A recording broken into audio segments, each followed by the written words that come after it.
Hello and welcome to Celebrate Aging. Today I have Ethel Hallock with me and we are going to share a Christmas memory from a little bit of time ago, back when Helen was 4, her sister, and Ethel was about how old? 13. About 13 years old, going to school. And when Helen was 4 and Ethel was 13, there was a Christmas program about to be had, and the teacher didn't want Helen left out, even though she was 4, right? And so she had Helen learn a little poem too. Why don't you share that poem with us, Ethel? Old Saint Nick is short and thick, so I've been told by Ma. But I saw him, he's tall and thin and looks just like my pa. So little Helen said that without a hitch, didn't she? Yeah, right. She was only 4 years old. Yeah. Well, now years later, there's a much longer poem that Ethel learned, and she's going to share it with us. And now you're not in high school anymore. What is your age, Ethel? I'm 97 in January. 97 in January. Oh, that's pretty close. January what? 29. Oh boy, pretty soon we're going to have the big birthday. But right now we're going to have Ethel share this poem with you. Annie and Willie's Prayer. 'Twas the night before Christmas. Good nights had been said, and Annie and Willie had crept into bed. There were tears on their pillows and tears in their eyes, and each little bosom was heaving with sighs. For tonight their stern father's command had been given that they must retire precisely at 7 instead of at 8, for they troubled him more with questions e'er heard of than ever before. He said he thought this delusion a sin. No such creature as Santa Claus ever had been. And he hoped after this he should never more hear how he scampered down chimneys with presents each year. And that is the reason that two little heads so restlessly tossed on their soft, downy bed. 8, 9, and the clock in the steeple told 10. Not a word had been spoken by either till then. And Willie's soft face from the blanket did creep and whispered, "Dear Annie is fast asleep." "Why, no, Brother Willie," a soft voice replied. "I've long tried in vain, but I can't shut my eyes.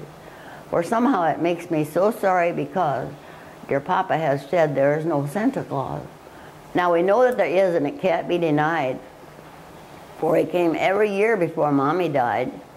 But then I've been thinking that she used to pray, and that God in heaven would hear everything Mama would say.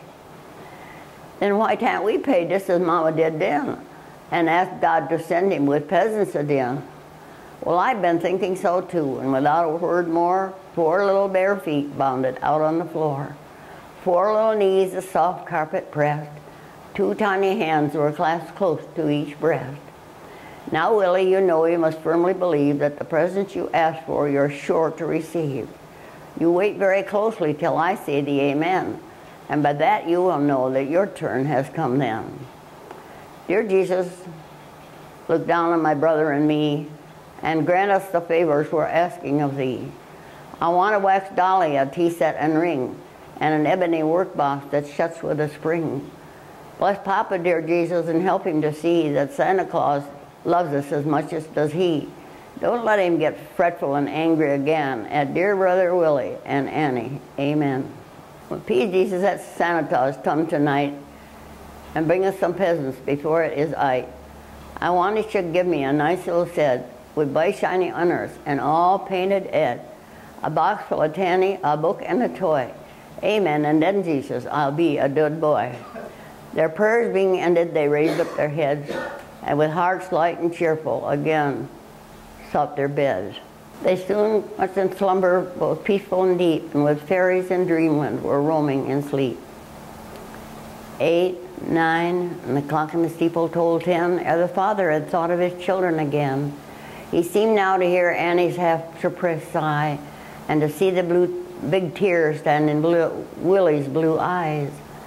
"I was harsh with my darlings," he mentally said, "and should not have sent them so early to bed. But then I was troubled, my feelings found vent, for bank stock today has gone down 10 more %. But then they've forgotten their troubles ere this, and that I denied them the thrice asked for kiss. But just to make sure, I'll steal up to their door. To my darlings I never spoke harshly before. So saying, he ascended the stairs and arrived at the door to hear both of their prayers. His Annie's blessed papa drew forth a big tear, and Willie's grave promise fell sweet on his ear. Strange, strange, I'd forgotten, he said with a sigh, how I longed when a child to have Christmas draw nigh. But I'll atone for my harshness, he mentally said, by answering their prayers ere I sleep in my bed. So I turned to the stairs and softly went down, threw off velvet slippers and silk dressing gown, donned hat, coat, and boots, and was out in the street, a millionaire facing the cold driving sleet. Nor stopped he until he had bought everything, from the box full of candy to the tiny gold ring. 'Tis true he kept adding so much to the store that the various presents outnumbered a score. Then homeward he turned with his holiday load, and with Aunt Mary's help in the nursery was stowed. Miss Dolly was seated beneath the pine tree, beside a table spread out for her tea. A workbox well filled in the center was laid, and on it the ring for which Annie had prayed. A soldier in uniform stood by a sled with bright shining runners and all painted red. There were balls, dogs, and horses, books pleasing to see, and birds of all colors were perched in the tree. And Santa Claus, laughing, stood up in the top as if getting ready more presents to drop.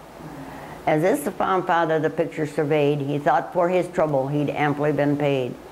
And he said to himself, he brushed off a tear, I've been happier tonight than I've been for a year. I've enjoyed more true pleasure than ever before. What care I if bank stock falls 10% more? So saying, he quickly extinguished the light, and tripping downstairs, retired for the night. As soon as the beams of the bright morning sun put the darkness to flight and the stars one by one, four little blue eyes all asleep open wide, and at the same time their presence they spied. And out of their bed they sprang with a bound. The very gifts prayed for were all of them found. They laughed and they cried in their innocent glee, and shouted for Papa to come quick and see the presents old Santa had left in the night. Just the things that they'd wanted and left before light. And now, added Annie in a voice soft and low, you believe there's a Santa Claus, Papa, I know. While dear little Willie climbed up on his knee, determined no secrets between them should be, and told in soft whispers how Annie had said, their dear blessed mama, so long ago dead, used to kneel down and pray by the side of her chair, and that God in heaven had answered her prayers. Then we got down and paid just as well as we could, and God answered our prayer. Now wasn't he good? And that's the poem of Annie and Willie, and it reminds us that even in this crazy economy where the stock might be falling 10%, God is still good, and God hears prayers. We wish you the most blessed New Year's.